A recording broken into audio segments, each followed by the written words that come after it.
pojok baca adalah ini sudah digembar-gemborkan sudah lama. Dan alhamdulillah SD Islam Al-Fat sebelum ada wacana pojok baca, kita memang sudah punya. Itu untuk mengatasi anak-anak yang suka membaca dan bagaimana cara kita membantu orang tua supaya anak-anak zaman sekarang tidak terlalu lena dengan HP. Jadi kita juga mengajari anak-anak untuk cinta literasi seperti itu. Di mana literasi itu kan sebenarnya tidak harus dengan membaca dan tidak harus selalu di pojok baca, di dalam kelas, di perpustakaan, dimanapun tempat kita sebenarnya bisa melaksanakan literasi itu. Dan kenapa kok harus ada pojok baca dan kenapa kok harus ada di dalam kelas? Biasanya Ananda yang sudah selesai mengerjakan tugas, daripada melakukan atau mengerjakan sesuatu yang tidak ada hasilnya, anak-anak kami anjurkan, kami pancing, kami sarankan untuk membaca buku yang sudah kami sediakan di ruangan kelas. Apabila nanti Ananda kurang puas, ingin mencari bacaan yang lebih banyak, lebih kaya, itu anak-anak ketika jam istirahat siang di jam 12 itu setelah isoma, anak-anak biasanya ke perpustakaan. Iya. Untuk kelas 1, anak-anak lebih suka dongeng, cerita rakyat, dan tidak menutup kemungkinan ada juga buku-buku ensiklopedia. Dari situ kan anak-anak bisa melihat dan mengeksplor, kadang-kadang mereka juga bercerita tentang cita-citanya, tentang keinginannya. Dan memang untuk saat ini buku dongeng itu masih ada di urutan atas untuk anak-anak kelas 1. Dan anak-anak biasanya tidak membaca sendiri juga. Terkadang setelah saya selesai mengerjakan apa yang menjadi tugas saya juga gabung di situ, kita baca bersama, kita juga melakukan tanya jawab tentang buku apa isinya yang sudah anak-anak baca. Biasanya kalau kelas 1 belum banyak-banyak sih, yang kita pancing itu biasanya judul, tokohnya, tempat kejadian, dan amanat yang sudah dibaca di dalam buku itu. Anak-anak sudah sanggup, sudah bisa menyimpulkan mengenai isi cerita dari buku yang dibaca. Kalau sudah kelas atas, saya rasa itu sudah bisa ditambah, bisa mungkin pengetahuan yang mungkin bisa juga mata pelajaran dalam bentuk bacaan, entah IPA, entah IPS, pengetahuan dunia, dan sebagainya. Karena memang literasi Ananda semakin ke atas tingkatan jenjangnya itu pasti semakin bertambah, semakin banyak. Dan kami tidak membatasi. Seandainya Ananda ingin membawa pulang, tentu saja kami izinkan dengan catatan bahwa buku itu harus dirawat, dikembalikan dalam keadaan baik, dan tidak dalam waktu yang lama, bisa 1-2 hari. Anak-anak juga sudah bisa membaca, nanti itu ada peraturan membaca itu, anak-anak juga tahu bagaimana cara merawat buku, cara membaca buku, dan sebagainya. Itu kami biasakan supaya Ananda nanti ketika di perpustakaan, Ananda juga bisa menerapkan aturan. Saya rasa di tempat membaca atau di perpustakaan manapun hampir sama peraturan-peraturan itu. Jadi Ananda dari kelas 1 kami biasakan bagaimana bertingkah laku ketika berada di perpustakaan. Kami mulai dengan berada di pojok baca di kelas masing-masing. Untuk jumlah buku kita tidak bisa membatasi. Karena terkadang setiap bulan atau 2 bulan sekali itu ada Ananda yang membawa buku untuk disumbangkan di sekolah. Tujuannya apa? Saya tanya biar bisa berbagi membaca dengan teman-teman yang lain. Kami tidak menutup itu dan seandainya nanti setelah Ananda naik ke jenjang kelas 2, buku itu ditinggalkan sebagai kenangan di kelas, kami ucapkan terima kasih. Seandainya Ananda ingin membawa buku itu di kelas jenjang berikutnya juga tidak masalah, seperti itu.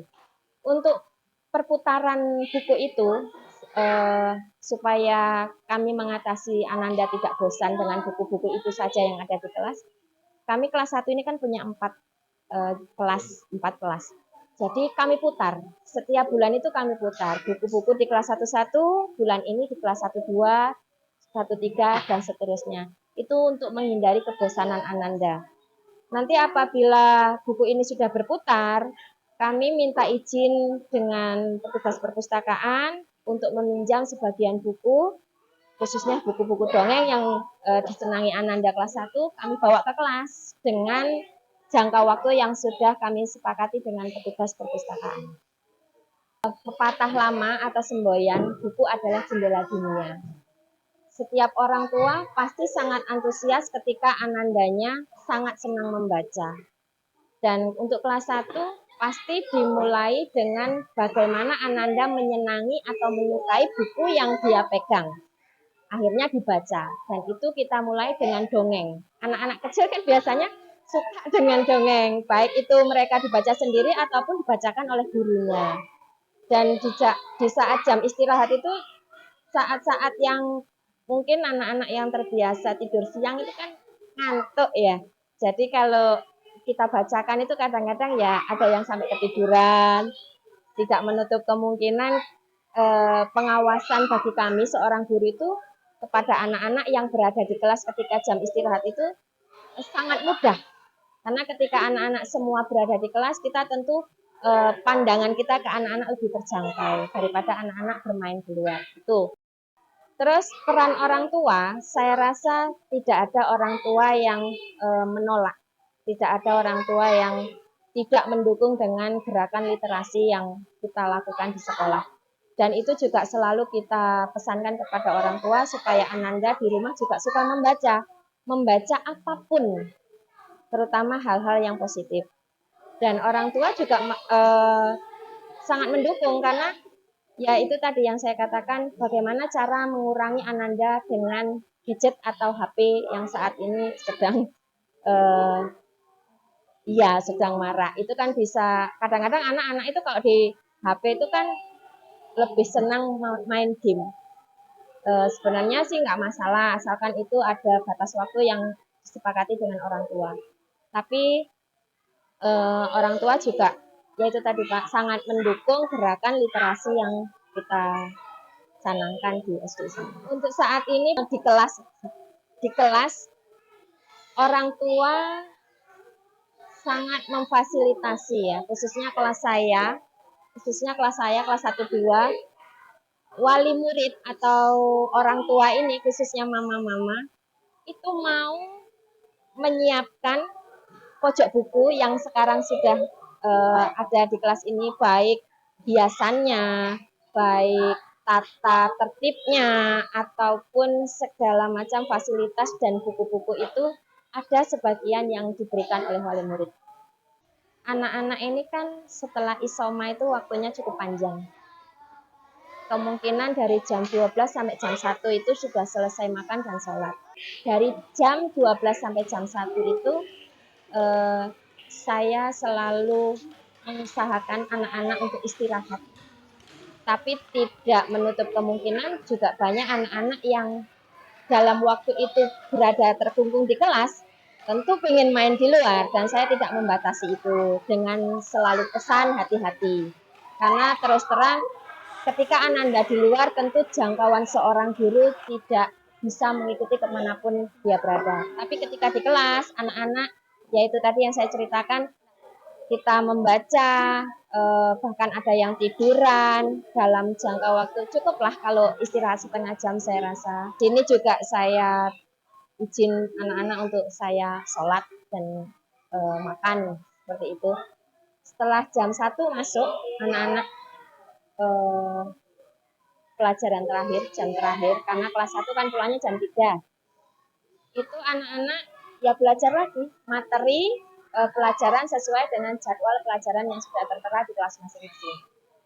Sampai jam 14.30 waktunya kita mempersiapkan sholat asar. Kelas 1 kami agak cepatkan waktunya karena memang jam kepulangan Ananda jam 3, jam 15. Sebenarnya kami itu lebih aman, lebih nyaman kalau pihak orang tua itu menjemput di depan kelas. Tapi karena memang takut kredit, jadi memang Ananda kami lepas, kami hantarkan sampai di lapangan. Tapi ketika musim hujan, kami sangat mengharuskan Ananda menjemput di kelas supaya Ananda tidak bermain hujan dan bermain air. Karena bagaimanapun kesehatannya tetap kami perhatikan. Demikian pemaparan saya tentang segala kegiatan di SD Islam 4, khususnya di kelas 1, baik itu kegiatan proses kegiatan belajar mengajar ataupun aktivitas anak-anak ketika berada di sekolah. Di mana anak-anak kelas 1 itu memang benar-benar membutuhkan pendampingan yang lebih dari kami sebagai sosok ibu ataupun sosok orang tua di sekolah. Kami juga sangat berterima kasih kepada segala orang tua ataupun pihak-pihak yang terlibat atas segala kritik dan saran demi kemajuan kami lembaga pada khususnya. Dan ikhtiar kami untuk memajukan pendidikan mendapat restu dari para orang tua pada khususnya dan pemirsa pada umumnya. Akhir kata, saya Via Vidianti mengucapkan banyak terima kasih. Semoga dengan sedikit pemaparan kami tentang SD Islam Al-Fat khususnya di kelas 1 mempunyai banyak manfaat bagi pemirsa yang melihat, dan mudah-mudahan kami harap dan kami yakin pemirsa tertarik untuk masuk Ananda di lembaga kami dengan pendampingan kami yang seperti ini, yang benar-benar kami utamakan pendidikan akhlak. Wabillahi taufiq wal hidayah. Assalamualaikum warahmatullahi wabarakatuh.